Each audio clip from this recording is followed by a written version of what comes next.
Untuk menggambarkan atau memotret penyalahgunaan narkotika di Provinsi Sumatera Selatan, itu Provinsi Sumatera Selatan ini angka penyalahgunaan narkotikanya adalah nomor 2 tertinggi di Indonesia. Ada semacam apa ya? Pembebasan dari penangkapan tapi direhab atau seperti itu maksudnya? Undang-undangnya memang seperti itu, Pak Irian. Seperti itu. Bahwa yang sudah melapor itu tidak bisa dijerat hukum pidana. Hukum pidana. Iya. Memang aturan hukumnya seperti itu. Berbeda dengan orang maling ayam kan? Oh, iya. Orang maling ayam habis maling terus dia lapor, ya tetap diproses. Ya nggak? Cuma kalau orang narkoba ini, dia pecandu, lapor, Pak, saya pecandu narkotika, saya ingin pulih, saya ingin menjalani program rehabilitasi, maka dia tidak akan diproses pidana atas penyalahgunaan narkotika yang sudah lama dia lakukan. Tetapi ini kasusnya lain kalau keduluan ditangkap. Kalau ditangkap lain cerita. Iya. Ditangkap diproses hukum. Diproses hukum, meskipun nanti bisa saja di dalam proses hukum itu nantinya yang bersangkutan direhab.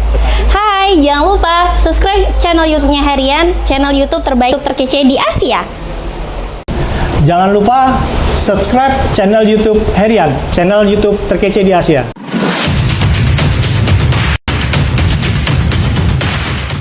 Assalamualaikum warahmatullahi wabarakatuh. Kembali lagi dengan saya channel YouTube Herian. Hadir pada saat ini Kepala BNN Kabupaten Nuganilir bersama Bapak AKBP Irfan Esos. Selamat siang, Pak. Selamat siang, Pak Irfan. Kami sudah diterima di kantor BNN Kabupaten Nuganilir. Gimana, Pak? Apa kabarnya? Alhamdulillah sehat. Sehat, Pak? Alhamdulillah. Saat ini narkoba ini sudah berbagai melanda berbagai kalangan, Pak. Betul. Baik kalangan bawah, atas, bahkan sampai ke desa-desa, Pak. Betul, betul. Nah, Bapak sebagai pemegang tongkat komando di Kabupaten Nuganilir, apa saja, Pak, yang sudah kita laksanakan untuk paling tidak, Pak, memperkecil gerakan-gerakan untuk menanggulangi jangan sampai kaum remaja khususnya Kabupaten Nuganilir ini terjebak di narkoba ini. Gimana, Pak? Baik, terima kasih kesempatannya. Jadi dalam rangka penanganan permasalahan narkoba ini tentunya Pak Irian sudah kita ketahui bersama bahwa negara kita ini sedang dalam keadaan kondisi darurat narkoba. Betul. Artinya ini merupakan kondisi yang menjadi slogan kami di BNN adalah War on Drug, perang terhadap narkoba. Dan upaya perang terhadap narkoba ini ada beberapa metode penanganannya, baik dalam hal pencegahan, pemberantasan, atau rehabilitasi. Itulah yang menjadi titik pokok atau titik berat penanganan narkoba yang dilakukan oleh BNN ini. Pencegahan ini adalah dengan cara memberikan edukasi kepada masyarakat agar mereka paham tentang bahaya narkoba, sehingga bisa menekan permintaan terhadap narkoba itu sendiri. Karena narkoba ini sama seperti hukum pasar, narkoba ini gak bakal hilang selama masih ada permintaan dari masyarakat dan tersedianya suplai dari para pelaku atau bandar kejahatan narkoba. Sehingga dengan adanya edukasi berupa kegiatan-kegiatan pencegahan tersebut bisa tercipta ketahanan masyarakat, ketahanan keluarga terhadap bahaya narkoba. Kemudian bagaimana dengan yang sudah terlanjur pakai narkoba? Yang sudah terlanjur pakai narkoba, kita kedepankan penanganan sifatnya rehabilitasi. Artinya kita anggap bahwa pecandu atau penyalahguna ini adalah korban, karena tidak semuanya mereka merupakan pelaku kejahatan. Bukan sebagian besar, bahkan pelaku kejahatan narkoba yang ada di lembaga pemasyarakatan itu adalah kebanyakan mereka adalah hanya sebagai pecandu dan penyalahguna. Sehingga dengan dikedepankannya fungsi rehabilitasi diharapkan maka mereka bisa pulih dari ketergantungan terhadap narkoba. Dengan pulih ini tentunya akan memutus rantai permintaan terhadap narkotika itu sendiri. Kemudian upaya-upaya pemberantasan ini dikedepankan untuk menangani atau memberantas para pelaku kejahatan narkoba yang masuk klasifikasi kurir, bandar, pengedar, dan lain-lain. Dan untuk melakukan ketiga penanganan ini, kebijakan daripada BNN terutama itu ada 4 pendekatan. Ada yang sifatnya soft approach, ada yang sifatnya power approach, ada yang sifatnya hard approach, ada yang sifatnya smart approach, dan cooperation. Yang sifatnya soft approach itu yang saya sampaikan tadi, berupa pendekatan yang sifatnya lunak, berupa upaya-upaya pencegahan kepada masyarakat dengan cara melakukan kegiatan-kegiatan edukasi kepada masyarakat untuk menciptakan ketahanan masyarakat terhadap narkotika itu sendiri. Makanya sering kita Pak Herian lihat mungkin di BNN sering melakukan upaya-upaya pencegahan dengan cara sosialisasi ke sekolah-sekolah, ke masyarakat-masyarakat, ke kalangan dunia usaha, ke kalangan lingkungan masyarakat, tokoh-tokoh masyarakat dan lain-lain. Itulah yang di pendekatan soft approach, itulah yang kita kedepankan. Di samping soft approach juga ada kegiatan sifatnya smart approach. Smart approach ini adalah kegiatan-kegiatan yang sifatnya bagaimana mengedukasi masyarakat dengan menggunakan teknologi yang saat ini ada. Contohnya seperti penggunaan media IT seperti ini kan, informasi dan teknologi. Karena Pak Herian, masyarakat sekarang terutama generasi muda mungkin untuk baca televisi atau baca koran, menonton televisi itu waktunya sangat terbatas. Bahkan mereka udah nggak ini lagi mungkin. Itu sudah sumber informasi yang kesekian bagi mereka. Tetapi kalau HP, media sosial itu mereka bawa kemana-mana ya. Mereka bisa membuka, mengakses kapanpun mereka inginkan informasi apapun yang mereka perlukan. Nah, berkaitan dengan itu juga salah satunya penyampaian informasi dengan menggunakan sarana IT tadi dengan dalam rangka mengedukasi masyarakat generasi muda, itu juga kita kedepankan. Kita tonjolkan di situ. Itulah pendekatan smart approach yang kita lakukan. Sepanjang ini kita ketahui Pak, gambaran untuk rekan-rekan di luar sana yang termasuk kategori narkoba itu kira-kira jenisnya apa saja Pak? Tentunya kalau jenis-jenis narkoba itu diatur secara lengkap di dalam Undang-Undang Narkotika Nomor 35 Tahun 2009. Tetapi yang banyak beredar di tengah-tengah masyarakat, yang banyak familiar, banyak dikenal oleh masyarakat, itu adalah seperti ganja, kemudian juga ekstasi atau bahasa menurut undang-undang itu adalah amfetamin, kemudian metamfetamin atau bahasa awamnya itu adalah sabu. Kemudian juga ada obat-obatan lainnya yang terlarang yang masuk kategori psikotropika, yang mana ini adalah obat-obatan yang sebenarnya digunakan untuk kepentingan medis, yang penggunaannya diatur oleh undang-undang, dan untuk mendapatkannya ini ada suatu lembaga atau institusi tertentu yang bisa mengeluarkan seperti kalangan medis yang meresepkan dokter untuk yang meresepkan obat tersebut, kandungan narkotika, obat yang ada kandungan psikotropinya tersebut untuk tujuan penanganan medis, tetapi banyak disalahgunakan oleh masyarakat. Artinya sebenarnya narkoba ini memang dibuat Pak? Memang dibuat dan untuk keperluan medis. Diperlukan untuk keperluan medis dan pengembangan ilmu pengetahuan. Betul, itulah yang dinamakan dengan penyalahgunaan narkotika dan psikotropika. Ada beberapa kasus, misalnya seperti ada ibu rumah tangga. Betul. Mereka ini pergi ke hutan, mendapatkan pohon. Iya. Pohon ini bagus, seperti kembang, ditanamlah di kota. Dipajanglah di depan rumah. Iya. Kemudian beberapa waktu berikutnya ada pihak kepolisian. Ternyata ini pohon ganja. Nah, karena ini ketidaktahuan Pak. Iya. Nah, bagaimana sanksi hukum kepada yang memiliki seperti ini Pak? Tentunya kalau itu sudah menjadi undang-undang atau aturan, tentunya masyarakat sudah dianggap tahu. Tidak bisa dikatakan bahwa kita beralibi bahwa saya nggak tahu Pak, saya baru tahu sekarang, nggak bisa. Artinya di saat itu sudah diundang-undangkan, masyarakat sudah dianggap mengetahui dan tidak ada alasan bahwa masyarakat tidak mengetahuinya. Artinya sudah menimbulkan dampak hukum terhadap yang bersangkutan. Itulah makanya perlunya kita sebagai aparat pemerintah yang ada di tingkat kabupaten mengedukasi masyarakat, memberikan pemahaman. Oh, inilah narkotika, jenis narkotika, berikut dampak-dampaknya yang berdampak misalnya halusinogen, berdampak stimulan, berdampak depresan, sehingga masyarakat di situ bisa mengetahui dan mencurigai apabila hal tersebut ada di sekitar lingkungan mereka. Pelarangan ketika narkoba ini sangat keras. Betul. Kita lawan secara bersama-sama, katakan perang terhadap narkoba. Betul. Yang dirusak oleh narkoba ini, Pak, khususnya kaum remaja ini, mengakibatkan apa Pak kira-kira? Baik, bagus sekali itu pertanyaannya Pak Herian. Jadi pada dasarnya itu yang diserang narkoba itu sasaran saraf otak manusia. Saraf otak. Betul. Itulah kalau kenapa pelaku kejahatan narkoba itu untuk melakukan kejahatan lainnya mereka nggak akan berpikir panjang. Kalau kita orang awam mungkin untuk beli yang namanya sabu, tahu resikonya, itu pasti berpikirnya sekian ribu kali untuk melakukan kegiatan itu. Tapi bagi pelaku kejahatan narkoba itu nggak perlu berpikir banyak-banyak. Di saat mereka ingin melakukan atau mengkonsumsi narkoba, mereka tidak punya uang, mereka bisa saja melakukan tindakan kriminal lainnya. Bahkan melakukan tindakan yang sifatnya tidak masuk di akal kita, di akal sehat kita, mereka lakukan. Misalnya membunuh orang tuanya, gara-gara dia tidak minta uang sama orang tuanya dan dikasih.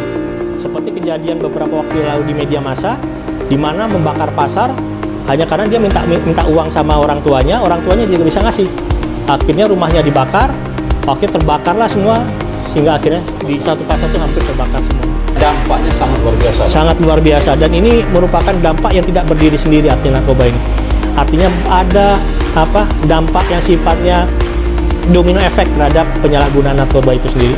Artinya orang pakai narkoba tidak hanya merugikan diri dia sendiri dan tidak berakibat terhadap diri sendiri, tapi juga berakibat pada lingkungan yang ada di sekitarnya. Bahkan perilaku yang dia timbulkan, permasalahan-permasalahan yang sosial yang ditimbulkan, itu menimbulkan permasalahan-permasalahan sosial lainnya.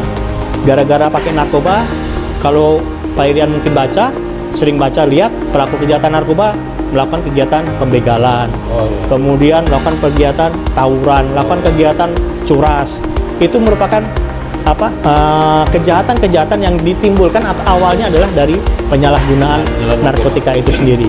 Pembunuhan, pemerkosaan, kalau seks bebas pemerkosaan itu merupakan hal yang lazim dan awam sering dilakukan oleh pelaku-pelaku kejahatan atau penyalahgunaan narkotika itu sendiri. Iya. Nah, kemudian Pak, khususnya di Kabupaten Ogan Ilir, sepengetahuan dari BNN Kabupaten Ogan Ilir, berapa persen Pak, kasus apa itu pemakai, apa pengedar, itu khususnya pelajar? Baik, untuk menggambarkan atau memetakan hal itu tentunya perlu suatu survei tersendiri. Tetapi berdasarkan survei yang dilakukan oleh BNN yang dilakukan untuk menggambarkan atau memotret penyalahgunaan narkotika di Provinsi Sumatera Selatan, itu Provinsi Sumatera Selatan ini angka penyalahgunaan narkotikanya adalah nomor 2 tertinggi di Indonesia. Di Indonesia? Di bawah, bawah Sumatera Utara. Di atas dari DIY, kemudian juga dari Jakarta, bahkan Jakarta pun kalah dengan kita angka penyalahgunaan narkotikanya.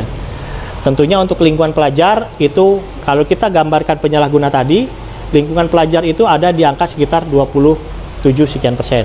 Di samping banyak penggunanya adalah dari lingkungan pekerja. Mungkin meskipun itu yang dipotret adalah Sumatera Selatan, saya yakin bahwa potret itu sedikit banyak tidak jauh berbeda dengan angka penyalahgunaan narkotika yang ada di Ogan Ilir. Ada yang sudah menjadi pemakai atau katakanlah pecandu. Betul. Karena begini Pak, mereka ini karena pengetahuannya tentang hukum belum begitu tahu. Iya. Nah, jangan-jangan kalau saya ini melapor, nah nanti saya ditangkap. Iya. Padahal saya ini sudah mau taubat, katakanlah Pak. Iya, betul. Mau direhab. Iya. Jadi bagaimana caranya nih Pak?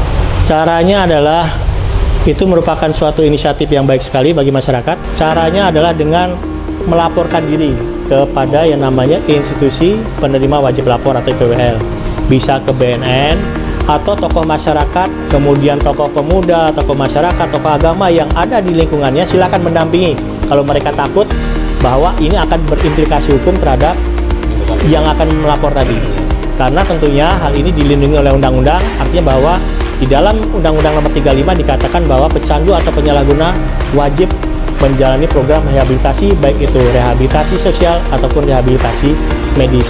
Itu adalah suatu hal yang dilindungi oleh undang-undang, artinya mereka kalau ingin sembuh, tadi dikatakan Pak Irian, ingin pulih dari ketergantungan narkotika tadi, silahkan datang ke IPWL tadi, ke BNN, atau bahkan kalau ingin konsultasi supaya takut misalnya, nggak usah yang bersangkutan sendiri aja lah, orang tuanya aja suruh koordinasi ke sini, atau mengutus aja tokoh masyarakat yang ada di situ agar kita beri semacam edukasi gimana caranya supaya dia mendapatkan program rehabilitasinya itu sendiri.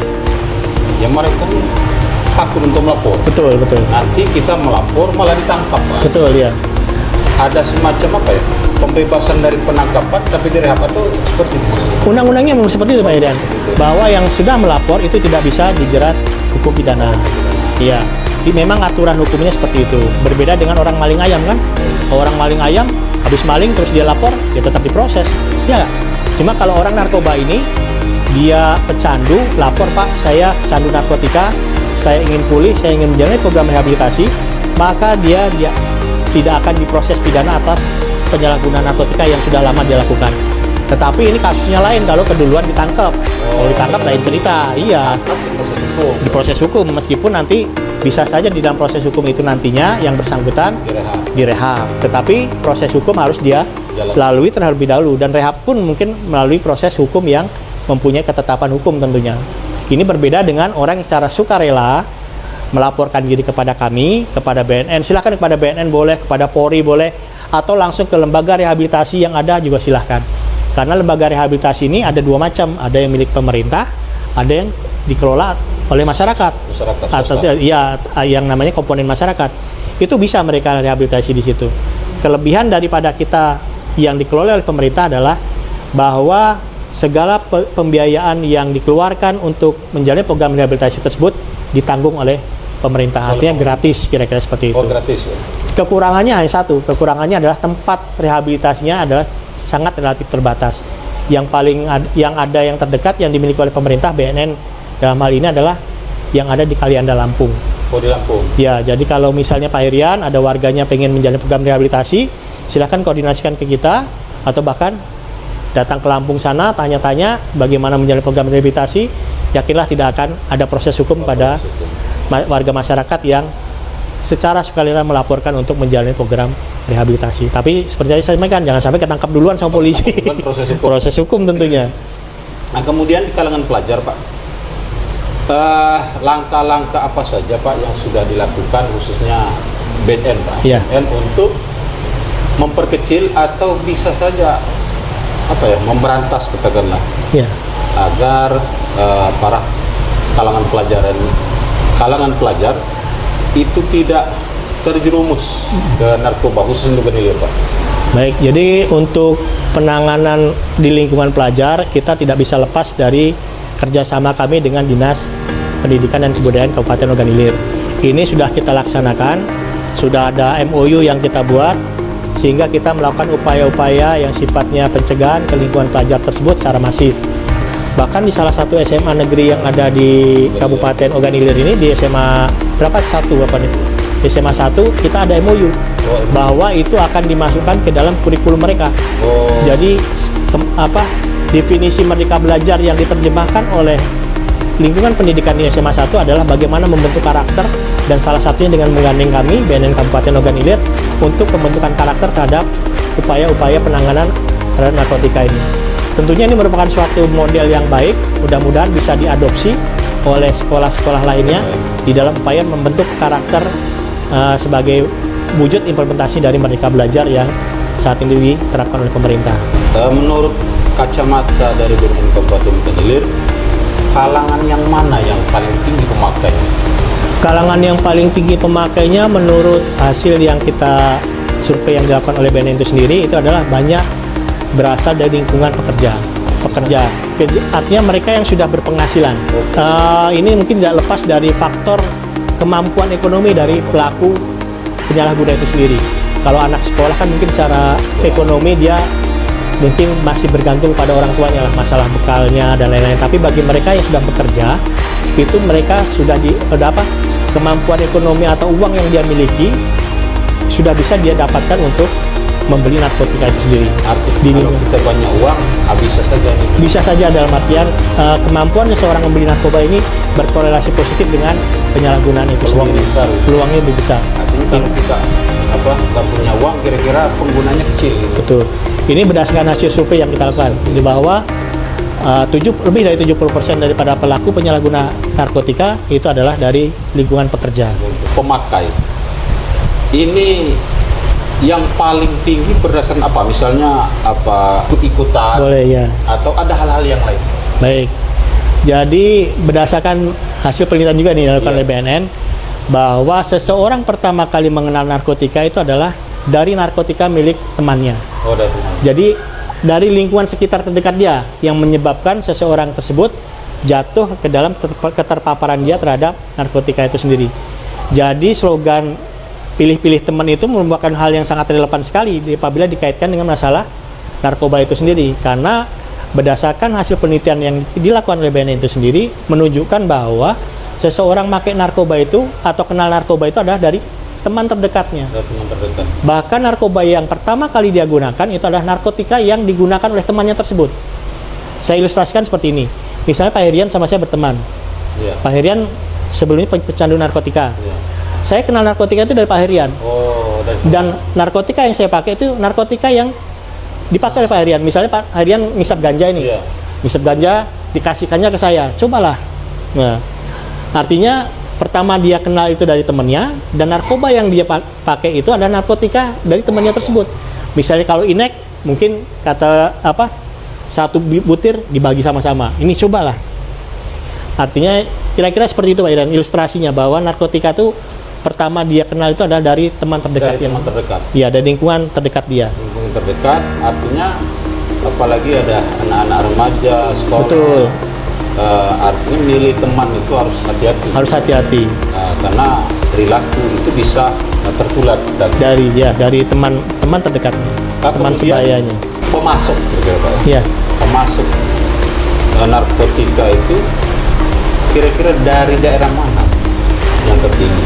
Kalau berdasarkan upaya-upaya penegakan hukum yang dilakukan oleh BNN ini adalah kalau jalurnya itu ya mungkin banyak barang-barang yang masuk, narkotika yang masuk ke Indonesia ini sebagian besar memang dari luar negeri. Itulah kenapa kita selalu saya sampaikan bahwa narkotika ini adalah salah satu bentuk proxy war, bagaimana melumpuhkan generasi muda kita dari infiltrasi dari negara-negara lain. Kalau negara zaman dulu yang namanya perang itu kontak senjata. Yeah.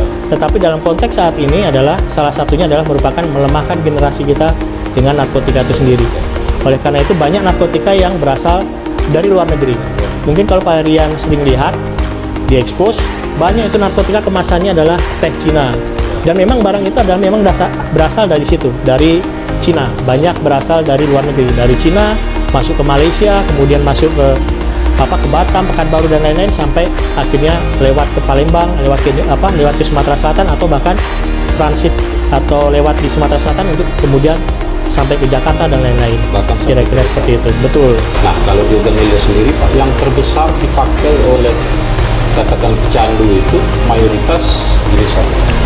Mayoritas yang saat ini banyak dimanfaatkan atau digunakan oleh masyarakat itu adalah ganja.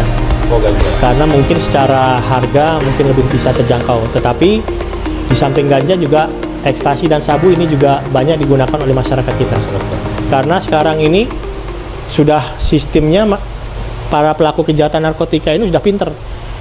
Harga yang dianggap masyarakat mahal, mereka pecah menjadi paket-paket hemat, misalnya pahe yang sekarang ini banyak banyak didengar oleh masyarakat. Jadi sekali isap berapa puluh ribu, 10.000, 5.000.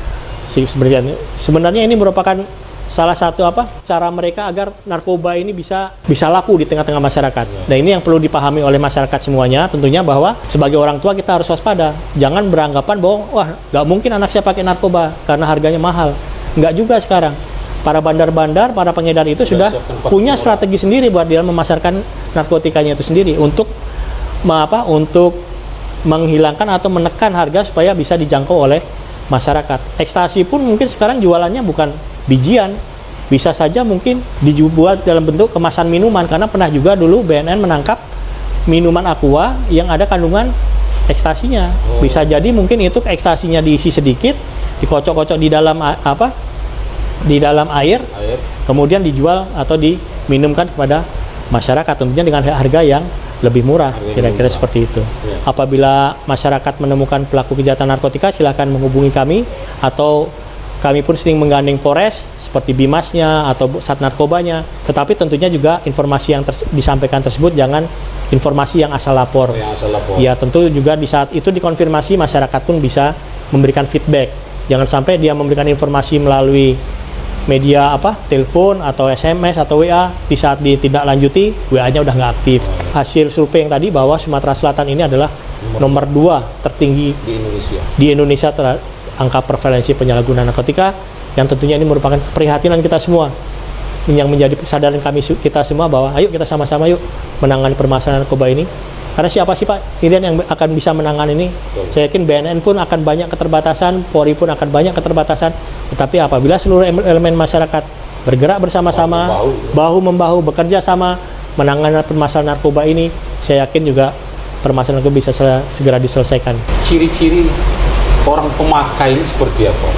Baik, kalau ciri-ciri orang pemakai ini, bagi orang terdekatnya, saya yakin orang tuanya, saudara-saudaranya, pasti akan bisa melihat perubahan perilaku pada yang bersangkutan ini. Karena yang bersangkutan ini terjadi perubahan di dalam pola hidupnya. Contohnya, anak ini ada orang tua yang mengamati anaknya sering murung, kemarin menjadi orang pribadi yang gemar bermain dengan orang tuanya, berprestasi di sekolahnya, rajin belajar dan lain-lain. Dengan narkoba ini akan terjadi perilaku atau perubahan perilaku pada yang bersangkutan. Pasti itu terlihat bagi orang terdekatnya, terutama orang tua atau saudara-saudaranya. Karena perilaku ini pasti terdeteksi ini. Dari lingkungan bermainnya misalnya, dia sering keluar malam, misalnya dari malam tadi mungkin balik-balik jam pagi, habis pagi kok anak saya tidurnya kok sampai siang, sampai malam lagi baru bangun. Itu merupakan suatu hal yang perlu dicurigai oleh orang terdekatnya, orang tuanya terutama. Yang sebelumnya tidak seperti itu. Yang sebelumnya tidak seperti itu. Bahkan sudah mulai mengarah ke perilaku kriminal misalnya. Barang-barang di rumah sudah mulai hilang, kemudian dijual, kemudian juga akhirnya dia melakukan tindakan yang sering berkelahi melawan orang tua yang mungkin sebelumnya tidak pernah dilakukan oleh anak kita tersebut.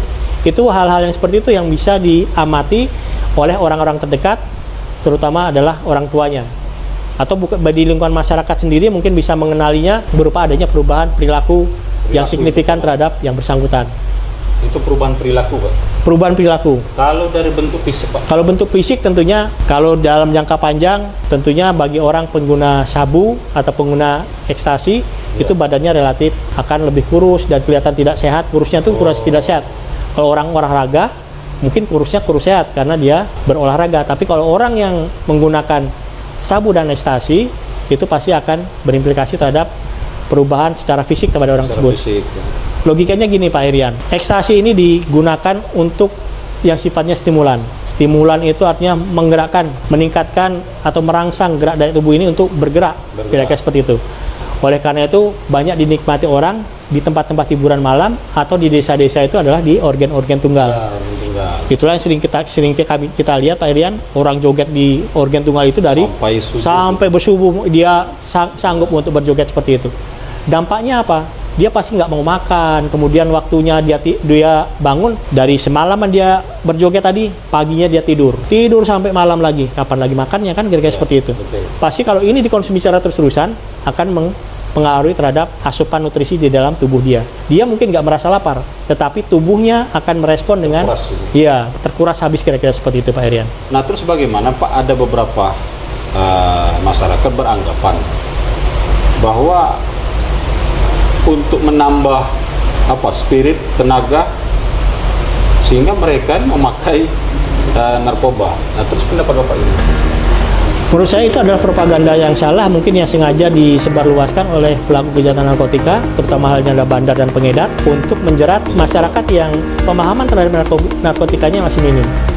Tentunya masih banyak alternatif-alternatif lain yang lebih sehat, yang bisa dimanfaatkan apabila masyarakat ingin meningkatkan produktivitasnya. Saya yakin pasti secara medis banyak obat-obatan atau banyak konsep-konsep peningkatan produktivitas yang lainnya dengan berolahraga sehingga pola hidup sehat, sehingga lebih kuat, lebih berproduktif. Itu merupakan suatu hal yang sifatnya lebih bisa diterima secara medis dan akal sehat kita dibandingkan dengan penyalahgunaan narkotika itu sendiri. Ada istilah-istilah Pak yang sering kami dengar, yang masyarakat tidak tahu, ada yang namanya sakau. Sakau itu mungkin untuk menggambarkan orang yang sudah ketergantungan narkotika itu Pak Irian. Ini orang sudah ketergantungan? Ya, dalam artian di saat dia ingin menggunakan narkotika, dia tidak bisa dapatkan narkotika itu sendiri, sehingga menyebabkan suatu perubahan secara fisik dan psikis terhadap diri yang bersangkutan. Itulah dikatakan oleh kalangan mereka itu adalah sakau, dan bahasa kami dikatakan itu adalah sakau. Karena ini tidak jauh dari sifat narkotika itu sendiri yang dikatakan bahwa sifat narkotika ini sebagai zat adiktif, menimbulkan ketergantungan. Dan ketergantungan narkotika ini jahat Pak Irian. Kalau kemarin kita menggunakan narkotika ini, mungkin ekstasi hanya separuh atau 1 butir, apabila kita konsumsi secara rutin, mungkin 3 bulan lagi, 4 bulan lagi, itu 1 butir ini tidak akan berimplikasi apa-apa terhadap tubuh kita. Untuk mendapatkan dampak yang sama, itu mungkin untuk kita harus naikkan dosisnya, kira-kira seperti itu. Dari 1 pakai ke 2, nanti 2 udah nggak pengaruh lagi, konsumsi 3. Meningkat terus sampai badan kita Sudah tidak bisa tidak bisa menerima, itulah yang berakibat jadinya overdosis dan lain-lain. Karena itu tadi dampak yang timbulkan dari obat tadi tidak bisa diterima oleh badan kita, fisik kita, sehingga menimbulkan overdosis yang berakibat fatal, bahkan berakibat pada kematian kepada pecandu atau penyalahguna itu sendiri. Terus apa tips-tipsnya Pak? Bagi orang tua, bagi masyarakat di luar sana untuk menjaga putra-putrinya ini agar tidak kecebur. Ya, Tidak kecebur, tidak terjerumus ke dalam narkoba. tentang penyalahgunaan narkotika. Baik. Yang pertama tentunya bagi orang tua kita, Pak Irian, ya. Sebagai orang tua kita tentunya harus pedulilah terhadap anak-anak kita. Kita jaga anak-anak kita, karena bukan tidak mungkin zaman sekarang ini, Pak Irian, bapak kerja, ibu kerja, anak jadi terlantar. Artinya apa? Di saat meskipun kita disibukkan dengan rutinitas aktivitas kerja kita, baik sebagai orang tua, baik bapaknya, ibunya, tetapi sempatkanlah waktu juga untuk berkomunikasi dengan anak. Karena banyak permasalahan narkotika ini yang berawal dari permasalahan yang dimiliki oleh si pecandu tadi, dia tidak bisa mencari solusi. Akhirnya dia mencari teman yang dianggapnya bisa mencari solusi terhadap permasalahan yang dia hadapi, tetapi justru temannya tadi memberikan solusi yang sifatnya menjerumuskan dia terhadap bahaya narkotika. Itu sebagai orang tua tentunya. Jalin komunikasi yang baik kepada anak-anak kita, sempatkan waktu untuk berkomunikasi dengan anak kita, pantau dan lihat terus perubahan perilaku terhadap anak-anak kita, lihat siapa teman bermainnya, waktu luangnya kemana saja, dan lain-lain. Dan ini juga tidak bisa kita dapatkan tentunya dengan cuma-cuma, tetapi juga kita harus meningkatkan literasi kita, pemahaman kita orang tua terhadap bahaya narkotika itu sendiri. Narkotika ini seperti apa sih bahayanya? Kemudian narkotika ini apa saja sih dampak-dampaknya, bentuk-bentuknya, kemudian keterpaparannya seperti apa, penggunaannya seperti apa, itu juga harus dipahami oleh kita sebagai orang tua. Dan sebagai anak-anak sendiri tentunya, saya sampaikan tadi, banyak dikaitkan dengan hasil penelitian tadi bahwa penyalahguna narkotika itu banyak berasal dari teman terdekatnya. Maka bagi kita sebagai anak-anak tentunya, kenalilah atau carilah teman bermain yang produktif, kira-kira seperti itu. Gunakan waktu luang kalian itu dengan hal-hal yang sifatnya produktif. Olahraga, kegiatan-kegiatan yang sifatnya ekstrakurikuler di sekolah yang sifatnya positif, baik itu olahraga, kesenian, waktu belajar les dan lain-lain, gunakan waktu-waktu yang demikian. Sehingga waktu untuk hal-hal yang negatif tadi tidak terlintas tidak terlintas di pikiran dia. Kemudian juga sama dengan orang tua, tingkatkan literasi kita tentang bahaya narkotika itu sendiri. Mungkin pada saat ini, ya, di saat anak-anak sekolah SD, SMP, SMA, mereka ada pendamping berupa orang tua yang akan mengawasi mereka dan guru yang akan menjaga mereka. Tetapi di saat mereka sudah kuliah, pergi ke kota, di mana dia menjadi seorang yang pribadi yang mandiri, yang sangat di saat itulah dia sangat rentan terhadap keterpaparan narkotika, maka bekal tentang bahaya narkotika itulah yang akan menjaga dan melindungi mereka dari bahaya narkotika itu sendiri. Kegiatan yang akan dilaksanakan ke depan itu seperti apa, Pak? Baik, tentunya kami nggak akan berhenti-berhentinya melakukan upaya-upaya yang sifatnya pencegahan, pemberantasan, dan rehabilitasi pada masyarakat. Dan saya juga terima kasih nih kepada Pak Irian. Ini merupakan salah satu bentuk Pak Irian juga untuk berkontribusi terhadap mengedukasi masyarakat melalui jalur channel yang Pak Irian miliki. Ini juga menjadi basis kita juga untuk menyampaikan informasi ini kepada teman-teman di lingkungan YouTuber misalnya, untuk bersama-sama yuk kita gelorakan tentang bahaya narkotika. Dan ini sudah kita laksanakan juga di Kabupaten Ogan Ilir ini.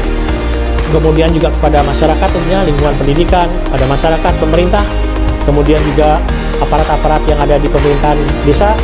Kita juga sudah memetakan kira-kira tempat-tempat yang akan menjadi prioritas kami untuk melakukan upaya-upaya P4GN. P4GN ini Pak Irian, pencegahan, pemberantasan, peredaran dan gelap dan penyalahgunaan narkotika. Itulah yang dinamakan P4GN. Itu artinya merupakan suatu hal yang sifatnya holistik yang akan kita tangani dengan melibatkan seluruh komponen masyarakat, dengan melakukan kegiatan-kegiatan kerjasama berupa untuk dalam upaya meningkatkan ketahanan keluarga terhadap bahaya narkotika, juga ketahanan masyarakat terhadap bahaya narkotika. Ya, mungkin terakhir, salam buat warga Ogan Ilir. Terima kasih Pak Irian atas waktunya, atas kesempatannya mengedukasi masyarakat melalui channel yang Pak Herian punya. Mudah-mudahan ini dapat mengedukasi masyarakat tentang bahaya narkotika itu sendiri. Dan tentunya pada masyarakat Ogan Ilir, ayo kita perangi narkoba secara bersama-sama. Kita lawan narkoba, karena narkoba merupakan musuh kita bersama. Demikian hasil wawancara sekaligus ngobrol bersama Kepala BNN Kabupaten Ogan Ilir bersama Bapak AKBP Irfan Desos. Demikian atas segala perhatiannya. Kami ucapkan terima kasih. Assalamualaikum warahmatullahi wabarakatuh. Waalaikumsalam.